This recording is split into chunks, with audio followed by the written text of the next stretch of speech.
இந்த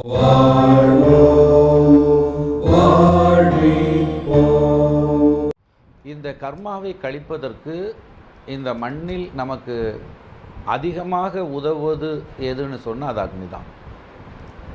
பஞ்சபூதங்களிலேயே கர்மாவை கழிப்பதற்கு அதிகம் உதவுவது அக்னி.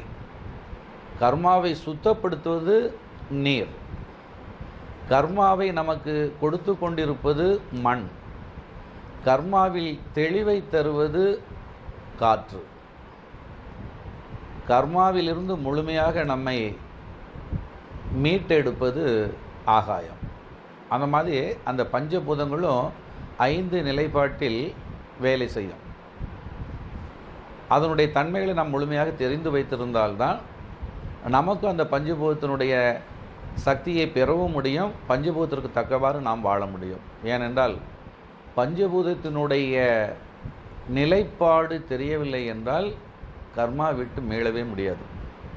இந்த மண்ணில் நீங்கள் கர்மாவை பற்றி தெரியலன்னா வாழ்க்கைக்கு அர்த்தமே இல்லை. முதல்ல யாராக இருந்தாலும், அது எந்த மொழி பேசினாலும், எந்த நாட்டில் இருந்தாலும், எந்த மனிதனாக பிறந்து விட்டால், 6 அறிவோடு இருந்து விட்டால், அவர்கள் முதலில் தெரிய வேண்டியது தன் தாயை தெரிகிறார்களோ தந்தையை தெரிகிறார்களோ அதை பற்றிலாம் கவலையே கிடையாது.